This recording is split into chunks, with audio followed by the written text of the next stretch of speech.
যুদ্ধজাহাজ তৈরি করবে বাংলাদেশ, জানালেন প্রধানমন্ত্রী। সার্বভৌমত্ব রক্ষায় নৌবাহিনীকে প্রস্তুত থাকার নির্দেশ। বন বিভাগের বদলি ও নিয়োগে দুর্নীতি, পদ প্রতি লেনদেন 50,000 থেকে 3 কোটি টাকা, টিআইবির রিপোর্ট। করোনার ধাক্কা সামলে ঘুরে দাঁড়াচ্ছে হিলি বন্দর, বেড়েছে আমদানি রপ্তানি।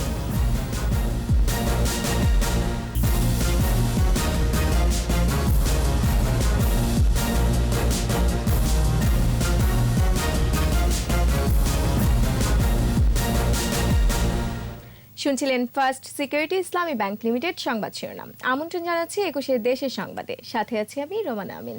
দর্শক, 21 টেলিভিশনের সংবাদ একই সাথে সরাসরি দেখতে পাবেন আমাদের ফেসবুক পেজ www.facebook.com/2124 অনলাইনে। যুদ্ধ নয়, শান্তিতে বিশ্বাস করে বাংলাদেশ, তবে স্বাধীনতার সার্বভৌমত্ব রক্ষায় সদা প্রস্তুত থাকতে হবে। বাংলাদেশ নৌবাহিনীর শীতকালীন রাষ্ট্রপতি কুচকাওয়াজ অনুষ্ঠানে কথা বলেন প্রধানমন্ত্রী শেখ হাসিনা। বলেন, বিশাল সমুদ্র সীমায় থাকা সম্পদ দেশের উন্নয়নে কাজে লাগাতে চায় সরকার। দেশে কেউ গৃহহীন থাকবে না, শতভাগ মানুষ বিদ্যুৎ পাবে উল্লেখ করে সরকার প্রধান বলেন, এটা হবে মুজিববর্ষের সেরা উপহার। প্রণব চক্রবর্তী রিপোর্ট। বাংলাদেশ নৌবাহিনীর মিডশিপম্যান 2018 আলফা ও ডিইও 2020 ব্র্যাভো ব্যাচের শীতকালীন রাষ্ট্রপতি কুচকাওয়াজ চট্টগ্রামের নেভাল একাডেমিতে আয়োজিত এই অনুষ্ঠানে গণভবন থেকে ভার্চুয়াল প্ল্যাটফর্মে যুক্ত হন প্রধানমন্ত্রী শেখ হাসিনা।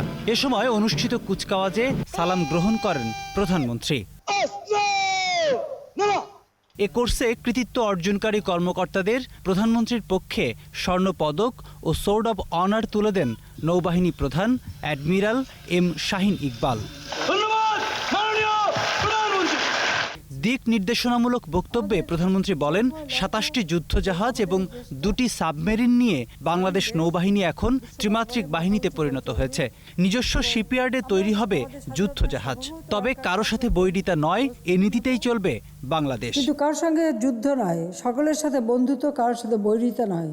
এই পররাষ্ট্র নীতি নিয়েই আমরা চলবো। আমরা শান্তি চাই, যুদ্ধ চাই না। কিন্তু আমাদের দেশের স্বাধীনতা সার্বভৌমত্ব রক্ষায় আমাদের সব ধরনের যেন উদ্যোগ থাকে এবং প্রশিক্ষণ থাকে। শেখ হাসিনা বলেন, 41 সালের ভবিষ্যৎ বাংলাদেশের নেতৃত্ব ভার পড়বে এসব তরুণ কর্মকর্তাদের ওপর। নিজেদের সমুদ্র সম্পদকে সঠিকভাবে দেশের কাজে ব্যবহারের ভূমিকা রাখতে তাগিদ দেন তিনি। ভারত এবং মিয়ানমার, যদিও তাদের বিরুদ্ধে আমরা মামলা করি, কিন্তু বন্ধুত্বপূর্ণ সম্পর্ক বজায় রেখে সে মামলা করে আমরা বিজয় অর্জন করি এবং বিশাল সমুদ্র সীমা আমরা অর্জন করতে সক্ষম হই। এই সীমা আমাদের রক্ষা করা এবং সমুদ্র সম্পদকে আমাদের কাজে লাগানো। মুজিববর্ষে কেউ গৃহহীন থাকবে না, সকলের ঘরে যাবে বিদ্যুৎ, সে অঙ্গীকারের কথা আবারও উল্লেখ করেন সরকার প্রধান। প্রায় 99% মানুষের ঘরে বিদ্যুৎ দিতে সক্ষম হয়েছে। ইনশাআল্লাহ প্রত্যেকটা ঘরে আমরা বিদ্যুৎ পৌঁছাতে পারবো, শতভাগ আমরা বিদ্যুৎ দেব। বাংলাদেশের একটি মানুষও গৃহহারা থাকবে না, এটাই আমাদের নীতি। করোনা সংক্রমণ প্রতিরোধে সবাইকে সচেতন থাকার আহ্বান জানান প্রধানমন্ত্রী শেখ হাসিনা। সবাইকে আমি আন্তরিক ধন্যবাদ জানাই। প্রণব চক্রবর্তী, 21 টেলিভিশন, ঢাকা। আইনি দুর্বলতা ও অবকাঠামোর অভাবে বন রক্ষায় ব্যর্থ বন অধিদপ্তর। এর সঙ্গে আছে দুর্নীতি, অনিয়ম ও অব্যবস্থাপনার বিরূপ প্রভাবও। বুধবার ট্রান্সপারেন্সি ইন্টারন্যাশনাল টিআইবি এক সংবাদ সম্মেলনে এসব কথা জানিয়েছে। প্রতিষ্ঠানটি বলেছে, বন অধিদপ্তর বনাঞ্চল রক্ষার বদলে ক্ষমতাসীনদের দখলে সহায়তা করছে, সহায়ক ভূমিকা পালন করছে আদিবাসীদের উচ্ছেদেও। মেহেদি হাসানের রিপোর্ট। বন অধিদপ্তরের সুশাসনের চ্যালেঞ্জ ও উত্তরণের উপায় নিয়ে টিআইবির এই সংবাদ সম্মেলন। এতে তুলে ধরা হয় একটি গবেষণা প্রতিবেদনের পর্যবেক্ষণ। টিআইবির গবেষণা বলছে, দেশের বনভূমি রক্ষায় অধিদপ্তর শুধু ব্যর্থই হয়নি, অনেক ক্ষেত্রে তারা উজাড়কারীর ভূমিকায় রয়েছে। দুর্নীতি, অনিয়ম ও ক্ষমতার অপব্যবহারের মাধ্যমে বনের জমি দখল ও বন উজাড়ে অনেক ক্ষেত্রে সহায়তা করেছে বন বিভাগ। প্রধান বন সংরক্ষকের পদোন্নতি সহ নানা পদে নিয়োগে ঘুষের ছড়াছড়ি বলে উল্লেখ করে প্রতিষ্ঠানটি। বন ও বন্যপ্রাণী সংরক্ষণ সংক্রান্ত 93 বছরের পুরাতন আইন, বন সুরক্ষায় প্রয়োজনীয় বরাদ্দ ও অবকাঠামোর অভাব, বন থেকে রাজস্ব সংগ্রহের লক্ষ্যমাত্রা নির্দিষ্টকরণ, জনবলের অভাব এবং তথ্যের ঘাটতি বনাঞ্চল উজাড়ে সহায়ক বলে জানিয়েছে টিআইবি। প্রতিষ্ঠানটি বলছে, এসব আইন ও বিধিবিধান সংস্কার করে বন অধিদপ্তরকে কার্যকর করতে সরকারের উদ্যোগও পর্যাপ্ত নয়। সরকার কেন একটা সংরক্ষিত বনকে ইউনিয়ন পরিষদ ঘোষণা করে, সেটা তো আসলে ক্ষমতার ব্যবহার। ক্ষমতা থাকলে যাদের হাতে ক্ষমতা থাকে, ক্ষমতা যখন জবাবদিহিনভাবে চর্চা করার মতো সুযোগ সৃষ্টি হয়ে যায়, তখন সেটা অপব্যবহার হয়। এসব দুর্বলতার কারণে উজাড় হচ্ছে বন, উপকূলীয় অঞ্চলে জলবায়ু পরিবর্তনের ঝুঁকি বেড়েছে। উপকূলীয় বনাঞ্চল যেভাবে অবারিতভাবে উজাড় করা হচ্ছে, সেটা যদি অব্যাহত থাকে, তাহলে জলবায়ু পরিবর্তনের কারণে অভিযোজনের ব্যয় বাংলাদেশের জন্য অস্বাভাবিকভাবে বেড়ে যাবে। এবং ইতিমধ্যে আমরা জানি যে বোঝাটি বইতে হচ্ছে উপকূলীয় প্রান্তিক জনগণকে, যাদের মধ্যে অনেকেই ইতিমধ্যে অভ্যন্তরীণ অভিবাসী হিসেবে রূপান্তরিত হয়েছে। এমন পরিস্থিতিতে আইন যুগোপযোগী করার পাশাপাশি বন অধিদপ্তরকে ঢেলে সাজাতে 15 দফার সুপারিশ উপস্থাপন করেছে টিআইবি। আমূল পরিবর্তন দরকার, সংস্কার দরকার, আইনের পরিবর্তন দরকার, নতুন আইন করা দরকার। মেহেদী হাসান, 21 টেলিভিশন, ঢাকা। 24 ঘন্টায় দেশে করোনায় আরও 22 জনের মৃত্যু হয়েছে। এর মধ্যে পুরুষ 16 জন এবং মহিলা 6 জন। এ নিয়ে মোট মৃত্যু হয়েছে 7,531 জনের। স্বাস্থ্য অধিদপ্তরের প্রেস বিজ্ঞপ্তিতে জানানো হয়, নতুন করে শনাক্ত হয়েছেন 1,235 জন। সব মিলিয়ে আক্রান্তের সংখ্যা দাঁড়িয়েছে 5,12,496 জনে। ঢাকা সিটি সহ দেশের বিভিন্ন হাসপাতাল ও বাড়িতে উপসর্গবিহীন রোগীসহ সুস্থ হয়েছেন 1,507 জন। এ পর্যন্ত সুস্থ হয়েছেন 4,56,070 জন। গেল 24 ঘন্টায় সারা দেশে সরকারি ও বেসরকারি ব্যবস্থাপনায় 180টি ল্যাবে অ্যান্টিজেন টেস্ট সহ নমুনা পরীক্ষা হয়েছে 15,229। এ পর্যন্ত নমুনা পরীক্ষা হয়েছে 32,14,344 জনের। সিলেটের গোপালগঞ্জে ট্রাকের সাথে মাইক্রোবাসের সংঘর্ষে 4 জন নিহত হয়েছে। এদিকে পৃথক সড়ক দুর্ঘটনায় মানিকগঞ্জে নিহত হয়েছে 3 জন। পুলিশ জানায়, ভোরে বিয়ানীবাজারের চারখাই থেকে সিলেটে আসার পথে মালবাহী ট্রাককে ধাক্কা দেয় মাইক্রোবাস। এতে মাইক্রোবাসে আগুন ধরে গাড়ির ভেতরে 3 যাত্রী মারা যায়। সে সময় রাস্তার পাশে থাকা এক শিশু মারাত্মক আহত হলে হাসপাতালে নেয়ার পর তার মৃত্যু হয়। নিহতদের বাড়ি বিয়ানীবাজারের চারখাই এলাকায়। এদিকে ঢাকা আরিচা মহাসড়কের মানিকগঞ্জ বাস স্ট্যান্ড ও সদর উপজেলার হিজুলিতে পৃথক 2টি সড়ক দুর্ঘটনায় 3 জন নিহত হয়েছে। আহত হয়েছে আরও 5 জন। একাদশ জাতীয় সংসদ নির্বাচনের 2 বছর পূর্তি উপলক্ষে নানা আয়োজনে সারা দেশে গণতন্ত্র বিজয় দিবস উদযাপন করা হয়েছে। সকালে টাঙ্গাইল জেলা আওয়ামী লীগের উদ্যোগে শহীদ স্মৃতি পৌর উদ্যান থেকে আনন্দ শোভাযাত্রা বের করা হয়। নাটোরের সিংড়ায় আইসিটি প্রতিমন্ত্রী জুনায়েদ আহমেদ পলকের নেতৃত্বে সংবিধান সংরক্ষণ ও গণতন্ত্রের বিজয় দিবসে র্যালি ও সমাবেশ করেছে আওয়ামী লীগ। ভোলায় আওয়ামী লীগের সমাবেশ ও র্যালি উদ্বোধন করেন প্রেসিডিয়াম সদস্য তোফায়েল আহমেদ। গণতন্ত্র বিজয় দিবসে গাইবান্ধায় র্যালি ও সমাবেশ করেছে আওয়ামী লীগ।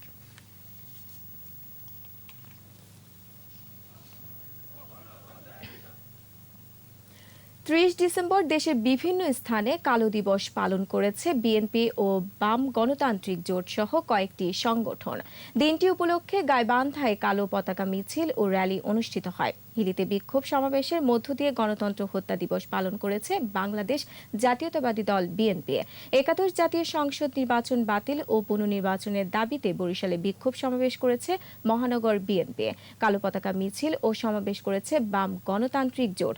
চাঁদপুর জেলা বিএনপি সমাবেশ ও বিক্ষোভ মিছিল করেছে। নাটোর শহরের তেবাড়িয়া এলাকায় বিক্ষোভ মিছিল করে জেলা বিএনপি। এছাড়া রংপুর জেলা ও মহানগর বিএনপি কালো দিবস পালন করে। হরকাতুল জিহাদ হুজির রাজশাহী ও খুলনার আঞ্চলিক কমান্ডার সহ 2 জনকে গ্রেফতার করেছে পুলিশ। ভোরে নগরীর খড়খড়িতে চেকপোস্ট বসিয়ে অটোরিকশা থেকে তাদের গ্রেফতার করা হয়।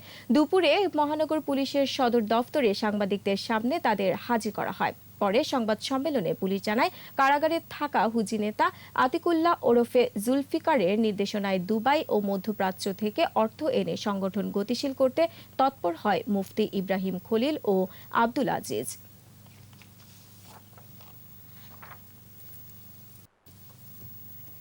করোনার মন্দা কাটিয়ে স্বাভাবিক অবস্থায় ফিরতে শুরু করেছে দিনাজপুরের হিলি স্থলবন্দরের কার্যক্রম। স্বস্তি ফিরেছে শ্রমিকদের মাঝে। আমদানি রফতানি বাড়ায় বেড়েছে বন্দরের আয়ও। হিলি প্রতিনিধি সালাউদ্দিন বকুলের রিপোর্ট, জানাচ্ছেন সমর ইসলাম।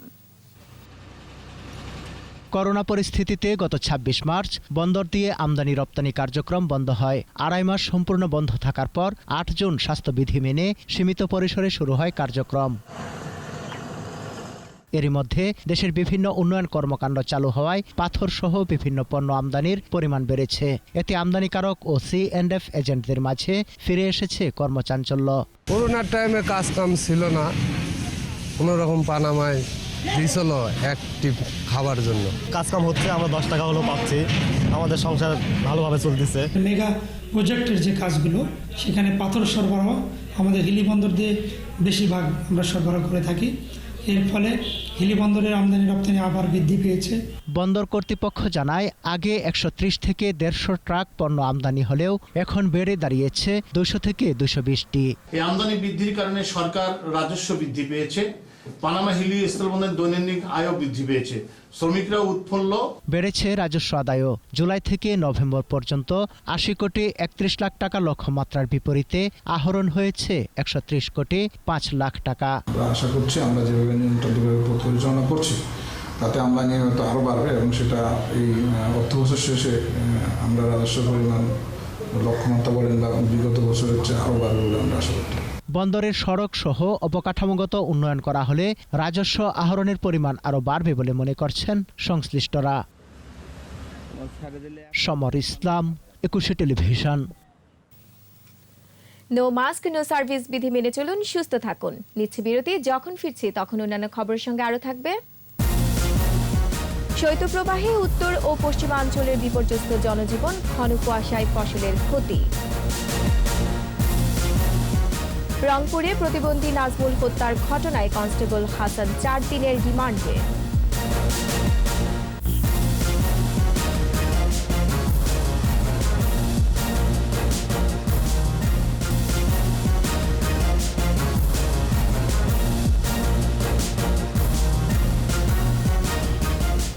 বিরতির পর আবার আমন্ত্রণ 21 দেশের সংবাদে।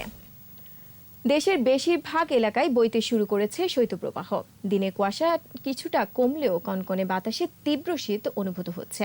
বিপর্যস্ত হয়ে পড়েছে উত্তর ও পশ্চিমাঞ্চলের জনজীবন। ঠাকুরগাঁয়ে কুয়াশায় ফসল আক্রান্ত হয়েছে বিভিন্ন রোগে। প্রতিনিধিদের সহায়তায় রত্না জামানের রিপোর্ট। চুয়াডাঙ্গা জেলার ওপর দিয়ে মৃদু থেকে মাঝারি শৈত্যপ্রবাহ বয়ে চলেছে। কয়েকদিন ধরে এ জেলায় সর্বনিম্ন তাপমাত্রা রেকর্ড করা হয়েছে। কনকনে ঠান্ডায় এখানকার জনজীবন বিপর্যস্ত। ঠান্ডা শীতের মধ্যে কষ্ট করতে, কোনোদিন বয় খুব কষ্ট হচ্ছে, আমাদের কাজকর্ম খুব অসুবিধা হচ্ছে, চলাফেরা কষ্ট হচ্ছে। উত্তরের জেলা ঠাকুরগাঁয়ে মাঠে কাজ করতে গিয়ে তীব্র কষ্ট পোহাচ্ছেন কৃষক। এদিকে কুয়াশায় আলুর গাছ আক্রান্ত হচ্ছে বিভিন্ন রোগে। কীটনাশক দিয়েও ফল হচ্ছে না। বেশি শীতের কারণে গাছের চেহারা পরিবর্তন ঘটে যাচ্ছে, গাছ কিছু মরে যাচ্ছে, যার কারণে বীজটা বেশি খরচ হচ্ছে। বীজটা একটু মারতে হয়, একটু বেশি বেশি করে, তা না হলে তো আলু গাছ নষ্ট হয়ে যাবে, পচে যাবে। ঘন কুয়াশায় ঢাকা মৌলভীবাজারের আকাশ। যানবাহন চলছে ধীর গতিতে, বইছে মৃদু শৈত্যপ্রবাহ। ভোগান্তিতে পড়েছেন চা শ্রমিক সহ সাধারণ কৃষক। আজকে প্রচুর কুয়াশা, মেইন রোড সাইরা ছোট রাস্তা যাইরা আমরা। প্রচণ্ড শীতে সিরাজগঞ্জের তাঁত শিল্পে দেখা দিয়েছে স্থবিরতা। এর আগে তাঁতিরা ভোর থেকে রাত 10টা পর্যন্ত কারখানাগুলোতে কাজ করলেও শীতের তীব্রতায় তা ব্যাহত হচ্ছে। বিপাকে পড়েছেন ব্যবসায়ীরা। তাঁত খোতা বন্ধ করে রাখছি, শীতে কাজ কাম করা হইতেছে না, একবারে বন্ধ। গাইবান্ধায় দুর্ভোগে পড়েছেন বাঁধে আশ্রিত মানুষ। তীব্র শীতেও এখনো শীতবস্ত্র পাননি বলে অভিযোগ তাদের। পানি পরে সলবল বাচ্চা কোচ্চা নিয়ে থাকি, নেউরে ঠান্ডাতে কাঁপছে। শীতের মধ্যে অনেকজনে কম্বল পাইছে, আমরা এখনো পাইনি। রত্না জামান, 21 টেলিভিশন। রংপুরে প্রতিবন্ধী অটোচালক নাজমুলকে নির্যাতন করে হত্যার ঘটনায় কনস্টেবল হাসান আলীকে 4 দিনের রিমান্ড দিয়েছেন আদালত। একই সঙ্গে স্ত্রী সাথী বেগমকে 2 দিন কারাগারে জিজ্ঞাসাবাদের নির্দেশ দেওয়া হয়। রংপুরের সিনিয়র জুডিশিয়াল ম্যাজিস্ট্রেট ফজলে এলাহির আদালত এ আদেশ দেন। 23 ডিসেম্বর রংপুর পুলিশ ট্রেনিং সেন্টারে কর্মরত কনস্টেবল হাসান আলী রিকশা চুরির অভিযোগ এনে প্রতিবন্ধী নাজমুল ইসলামকে বাড়িতে নিয়ে নির্যাতন চালায়। পরে তার মৃত্যু হয়। এটাকে আত্মহত্যা বলে চালিয়ে দেওয়ার চেষ্টা করা হলে বিক্ষোভ করেন এলাকাবাসী। বিক্ষোভের মুখে হাসান আলী ও তার স্ত্রীকে গ্রেফতার করে 7 দিনের রিমান্ড আবেদন করে পুলিশ। আদালত বুধবার শুনানির দিন ধার্য করেন। সরকার ঘোষিত সাপ্তাহিক 2 দিন ছুটি কার্যকরের দাবিতে লালমনিরহাটে সমাবেশ করেছে বাংলাদেশ রেলওয়ে সিগন্যালের কর্মচারীরা। সমাবেশে অভিযোগ করা হয় ছুটি কার্যকর করতে উচ্চ আদালতের নির্দেশ থাকলেও মানা হচ্ছে না। রেলওয়ে সিগন্যালের কর্মচারীরা সপ্তাহে 7 দিনে সারাক্ষণ দায়িত্ব পালন করছেন। সপ্তাহে 5 দিন 40 ঘন্টার বেশি ডিউটি পালন না করার ঘোষণা দেওয়া হয় সমাবেশে। লালমনিরহাট রেল স্টেশন এলাকায় আয়োজিত সমাবেশে বাংলাদেশ রেলওয়ে সিগন্যাল অ্যাসোসিয়েশনের কেন্দ্রীয় ও জেলা নেতারা বক্তব্য রাখেন।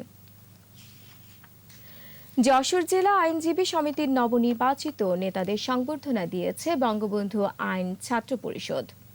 দুপুরে জেলা আইনজীবী সমিতি মিলনায়তনে এই সংবর্ধনার আয়োজন করা হয়। সংগঠনের সভাপতি মশিউর রহমান শান্তর সভাপতিত্বে প্রধান অতিথি ছিলেন জেলা আইনজীবী সমিতির সভাপতি ইদ্রিস আলী।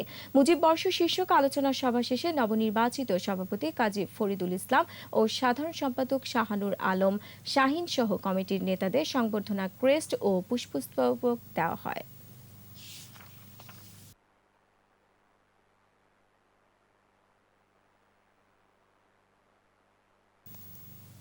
রাজবাড়ীর গোয়ালন্দ পৌরসভার উদ্যোগে 118 মুক্তিযোদ্ধাকে সংবর্ধনা দেওয়া হয়েছে। এ সময় জাতির বীর সন্তানদের উপহার সামগ্রী ও ফুল দিয়ে শুভেচ্ছা জানানো হয়। গোয়ালন্দ পৌরসভা মেয়র শেখ নিজামের সভাপতিত্বে পৌর মিলনায়তনে আয়োজিত অনুষ্ঠানে উপস্থিত ছিলেন রাজবাড়ী 1 আসনের সংসদ সদস্য আলহাজ কাজী কেরামত আলী, রাজবাড়ী জেলা পরিষদের চেয়ারম্যান মুক্তিযোদ্ধা ফকির আব্দুল জব্বার সহ স্থানীয় জনপ্রতিনিধিরা।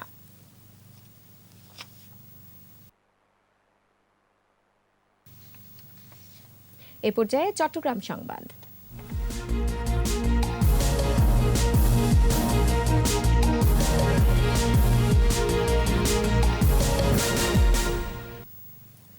অনুষ্ঠিত হল বাংলাদেশ নৌবাহিনী মিডশিপম্যান এবং ডাইরেক্টরি এন্ট্রি অফিসার বাব্রো ব্যাচের নবীন কর্মকর্তাদের শীতকালীন রাষ্ট্রপতি কুচকাওয়াজ। চট্টগ্রাম নেভাল একাডেমিতে আয়োজিত অনুষ্ঠানে কৃতী প্রশিক্ষণার্থীদের মধ্যে প্রধানমন্ত্রীর পক্ষে পুরস্কার বিতরণ করেন নৌবাহিনী প্রধান অ্যাডমিরাল মোহাম্মদ শাহিন ইকবাল। বিপ্লব মজুমদারের ক্যামেরায় চট্টগ্রাম থেকে রিপোর্ট করছেন হাসান ফেরদৌস। বাংলাদেশ নৌবাহিনীর মিডশিপম্যান 2018 এবং ডাইরেক্ট এন্ট্রি অফিসার 2020 ব্রাভো ব্যাচের নবীন কর্মকর্তাদের শীতকালীন রাষ্ট্রপতি কুচকাওয়াজ। এতে ভার্চুয়াল প্ল্যাটফর্মে যোগ দেন প্রধানমন্ত্রী শেখ হাসিনা। সদ্য কমিশনপ্রাপ্ত মিডশিপম্যান ব্যাচের সেরা চৌকস মিডশিপম্যান হিসেবে সোর্ড অফ অনার লাভ করেন মেহরাব হোসেন অমি। প্রশিক্ষণে দ্বিতীয় সর্বোচ্চ মান অর্জনকারী হিসেবে নৌপ্রধান স্বর্ণপদক পান হামিদ হোসেন আদনান এবং বীরশ্রেষ্ঠ শহীদ রুহুল আমিন স্বর্ণপদক পান ব্রাভো ব্যাচের সাব লেফটেন্যান্ট ফরিদুর রহমান। পরে প্রধানমন্ত্রীর পক্ষে পুরস্কার বিতরণ করেন নৌবাহিনীর প্রধান অ্যাডমিরাল মোহাম্মদ শাহিন ইকবাল। এবার 31 জন মিডশিপম্যান এবং 32 জন ডাইরেক্ট এন্ট্রি অফিসার সহ কমিশন লাভ করেছেন 63 জন নবীন কর্মকর্তা। এদের মধ্যেই 9 জন নারী। অনুষ্ঠানে ঊর্ধ্বতন সামরিক বেসামরিক কর্মকর্তা, স্থানীয় গণ্যমান্য ব্যক্তিবর্গ এবং শিক্ষা সমাপনী ব্যাচের অভিভাবকরা উপস্থিত ছিলেন। হাসান ফেরদৌস, 21 টেলিভিশন, চট্টগ্রাম। ইংরেজি বর্ষ বিদায় এবং বর্ষবরণকে কেন্দ্র করে কঠোর অবস্থানে থাকার কথা জানিয়েছে চট্টগ্রাম মহানগর পুলিশ। যে কোনো ধরনের অপ্রীতিকর পরিস্থিতি এড়াতে আইন শৃঙ্খলা রক্ষাকারী বাহিনীকে সতর্ক থাকতে হবে বলে জানিয়েছে পুলিশ প্রশাসন। সিএমপি কার্যালয়ে আয়োজিত সাংবাদিক সম্মেলনে সিএমপির কমিশনার সালাউদ্দিন তানভীর বলেন, 31 ডিসেম্বর সন্ধ্যা 6টা থেকে পরবর্তী নির্দেশ না দেয়া পর্যন্ত পতেঙ্গা পার্কি সি বিচ সহ পর্যটন এলাকায় কাউকে অবস্থান করতে দেয়া হবে না। আতশবাজি, পটকা ফোটানো সহ উন্মুক্ত স্থানের সভা সমাবেশ করা যাবে না। সিএনপি কমিশনার আরও জানান, ইংরেজি বর্ষবরণ ও বিদায় অনুষ্ঠানের নামে কোনো ধরনের অশোভন আচরণ বরদাস্ত করা হবে না। সবাইকে স্বাস্থ্যবিধি মেনে চলতে হবে বলে জানানো হয়েছে। বন্দুকের জোরে রাষ্ট্র ক্ষমতা দখল ও গণতন্ত্র হত্যার রাজনীতি শুরু করেছিলেন মেজর জিয়া।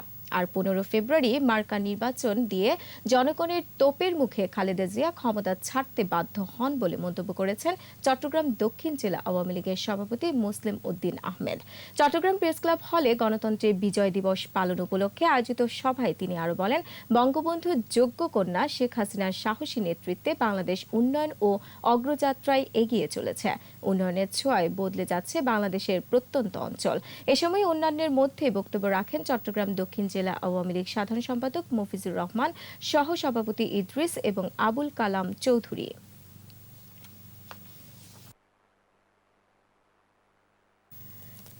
খাগড়াছড়িকে পরিবেশ বান্ধব এবং পর্যটন অনুকূল নগর হিসেবে গড়ে তুলতে সকলের সহযোগিতা কামনা করেছেন খাগড়াছড়ি পৌরসভায় আওয়ামী লীগ মনোনীত প্রার্থী নির্মলেন্দু চৌধুরী।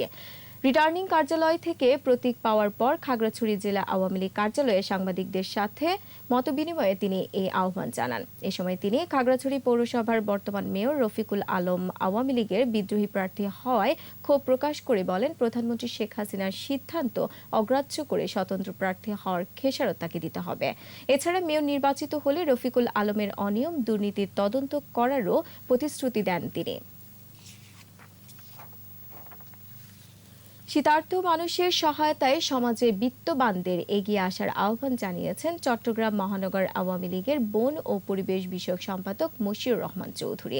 স্বেচ্ছাসেবী সামাজিক সংগঠন তারুণ্যের প্রতীকের ৫ম প্রতিষ্ঠা বার্ষিকী উপলক্ষে আয়োজিত আলোচনা সভা ও শীতবস্ত্র বিতরণ অনুষ্ঠানে তিনি আরও বলেন, সরকারের পাশাপাশি বিভিন্ন সামাজিক সাংস্কৃতিক সংগঠন এগিয়ে এলে অসহায় মানুষের দুর্ভোগ কমবে।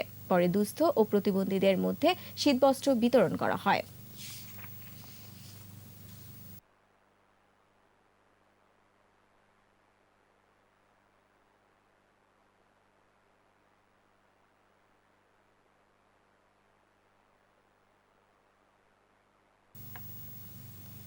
আর এরই সাথে শেষ করছি ২১ দেশের সংবাদ। তবে যাবার আগে ফার্স্ট সিকিউরিটি ইসলামী ব্যাংক লিমিটেড সংবাদ শিরোনামগুলো আরও একবার।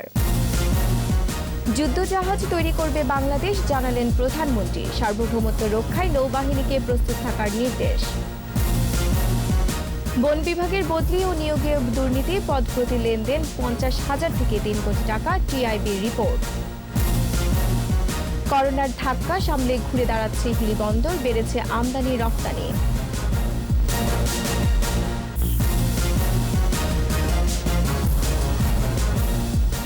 দর্শক, ২১ টেলিভিশনের সর্বশেষ খবর জানতে ডায়াল করুন 2021 নম্বরে আর ভিজিট করুন 21-tv.com এই ওয়েবসাইটে। এছাড়া ফেসবুকে লগ ইন করতে পারেন facebook.com/2124 অনলাইনে। এতক্ষণ সাথে থাকার জন্য ধন্যবাদ। পরবর্তী সংবাদ সন্ধ্যা 7টায় দেখার আমন্ত্রণ রইল। স্বাস্থ্যবিধি মেনে চলুন, সুস্থ থাকুন, ২১-এর সাথেই থাকুন।